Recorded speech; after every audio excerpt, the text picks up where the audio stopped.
Hey, what's up guys? RevDMQ here. Hope you're having a good day. Got a quick little video for you today from the EA Creator Network. I was able to go to a capture event to see the Season 5 update for Battlefield 2042, and I want to make another video about what I think is the best change to come to Battlefield 2042. In the life cycle of Battlefield 2042, the game has transformed a lot. I don't think I've ever experienced a Battlefield game that has changed this much since launch. The team has been working incredibly hard to try to make the game in a good place, and to their credit, I think they've done that. And this change, I think, is the biggest, most important, and best change that we could see in Battlefield 2042. And it's the accuracy and dispersion changes. These were in the Season 5 patch notes, and maybe you missed them because they were kind of tucked away down at the bottom. I know some other creators have made some videos on them, but I want to talk about this because I noticed it in a big way in my playtest, in my game session. I felt it, and I commented on it in my video because it felt so different. And so I want to read what they wrote about the accuracy and dispersion changes taking place. Since launch, our level design team has been reworking our maps to recreate to feedback on cover opportunities and traversal improvements. These changes have also recruited in alterations to combat distances, and our weapons were tuned for these previous distances and combat scenarios in mind. Over time, this has resulted in feedback from you about several weapons being too accurate at long ranges without penalty. With Season 5, we aim to address this gap with balancing the accuracy and dispersion of several categories of weapons. Assault rifles from All Out Warfare and their vault weapon counterparts will be the first to receive this treatment. You will notice that the maximum dispersion has been increased by an average of 15 to 20%, and the weapons will now reach that maximum dispersion level when they reach half of the magazine while on full auto and full spray mode. This should encourage everyone to do smaller bursts instead of prolonging fire towards a moving target, and in consideration of the map rework, should increase survivability at longer ranges to ensure further up-close and personal combat. We will be assessing your feedback to this change over time and continue to make necessary changes in future updates. Why is this such a big deal? All they're doing is adjusting the accuracy and dispersion of the weapons. That's maybe not the biggest change they've ever made, like remaking entire maps. But in terms of gameplay, this is going to be one of the biggest changes that we will feel in the game. The game will feel so much better. And I noticed it when I was playing Reclaimed, when I was playing with the new AR, the G46. It felt so different. And I thought, well, maybe it's because I'm playing on mouse and keyboard and I'm a controller player, and so maybe it just felt different. Like I was hitting my shots at medium ranges and I felt like I could control the weapon through burst fire. I thought maybe this is just mouse and keyboard because it plays so much differently than a controller does. And then I thought, well, maybe it's the G46. This weapon feels amazing. Maybe this gun is going to be the best gun in the game. And then I saw a comment on Discord from one of the developers who said something along the effect of, how are you feeling about the change to the AR's accuracy and tuning? And now we hadn't seen the patch notes yet, but that comment stuck out to me because a dev was talking about these changes they were making to the ARs.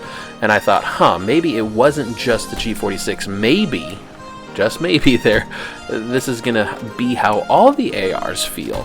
It felt really like crisp. And in my last video, I commented that it felt like I was playing Battlefield 3 again. That tap fire where you just burst a little bit. That's what the G46 felt like. In the playtest, I did not actually use any other AR, so I don't have anything to compare it to. I only use the G46. But the dispersion of the weapon, I quickly learned that just holding mouse 1, just sustained fire, was not going to get the intended results. So I quickly shifted over to burst firing, which you can see in the background. I did a lot of burst fire with it. And that's a big deal because in the history of Battlefield, different titles have had different dispersion or random bullet deviation or spread. And it has really kind of split the community in terms of like what's the best way to play Battlefield. Honestly, I think the best we had it was in Battlefield 3. Battlefield 4 was also very good, but there were other issues in Battlefield 4, like netcode for a long time. So Battlefield 3 just felt really crisp. The guns, you got a whole lot of feedback from your weapon in terms of like where your bullets were going, and you knew that if you were shooting from a long distance, especially with an AR or an SMG, and you were sustaining that weapon, you were not going to hit your shots. You were not going to hit your shots. You just weren't. It wasn't going to go where you wanted it to because the deviation was there. Once you had sustained your weapon for a long time, your bullets were not going to be zeroed in where you would expect them to. And so you had to tap fire. And that encouraged people to come in close, like they said in the dev notes. And it encouraged people to be more methodical with their shots. And that, to me, is what makes Battlefield Battlefield. Battlefield kind of borders on this kind of tactical shooter. It's definitely not like a milsim, but it's not as arcadey as other first-person shooters either. The reason I like Battlefield so much is that you have to be methodical, you have to be tactical, you have to be intentional with your movement, with your gunfire, with so many elements of the game. And I felt like in Battlefield 3 and Battlefield 4, that's really what made those games so fundamentally fun and gave them such longevity, because you really had to be intentional and you had to think a lot. Battlefield was never a game that I would sit down and just like go mind-numbing into. There are other first-person shooters where you can just kind of glaze over and not really think a lot. Battlefield has never been that game. But there was one massive change between titles that changed all of the gunplay, and that was with Battlefield 1. Battlefield 1 felt to me like it had the most arcadey gunplay of any title to date. And I remember so many of my Battlefield veteran friends, they left with Battlefield 1 and really didn't come back because it wasn't the maps, it wasn't the setting. That was all phenomenal and beautiful and fun, but a lot of people really struggled with how the guns felt in Battlefield 1.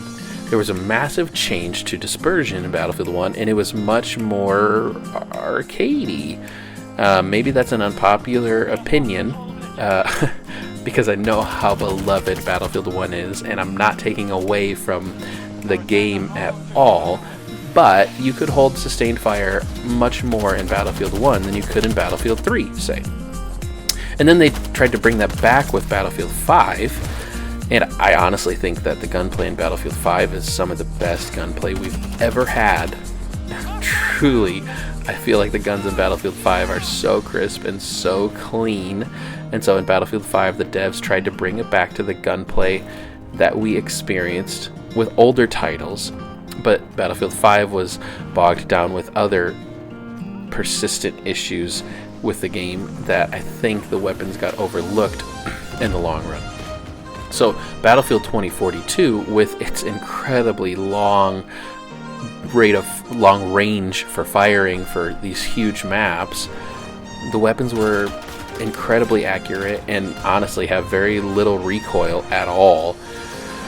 And so you could just get demolished from a long way away. This change, I think, will make all the Battlefield veterans feel much better about how the guns play and how the guns feel. And to me, this will bring the guns in line with every other element of the game, which is you can't play flippantly.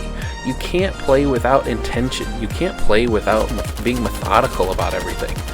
You have to know what you're going to do, and you have to be aware of your environment, and you have to think about where your enemy is and how you're going to get them. And I think the guns need to follow suit with that. You need to be intentional about how you're utilizing your weapon. You can't just hold mouse 1 and just spray and pray and just clean everything up. This is going to change so much about how people play the game, and it's going to give us that classic battle feel. And that's what I said in my previous video. This change is critical.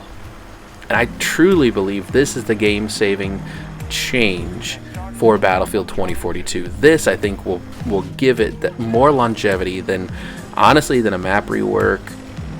I think this gameplay change will bring life to the game and will bring a lot of that gunplay fun back. It'll bring people in closer together. It'll increase the infantry fighting, and it just feels better to play with this gunplay. I'm really curious to see what you guys think about it in just a few days when Season 5 drops, because this update is in Season 5. It's going to be there right away. So let me know what you think. Do you remember what it was like with Battlefield 3 and Battlefield 4? How crisp those guns felt and how you had to burst fire them? Leave a comment below. Let me know what you think. I hope you guys enjoyed the video. Leave a like if you did. If you didn't, leave a dislike. I will catch you guys in the next one. Grace and peace.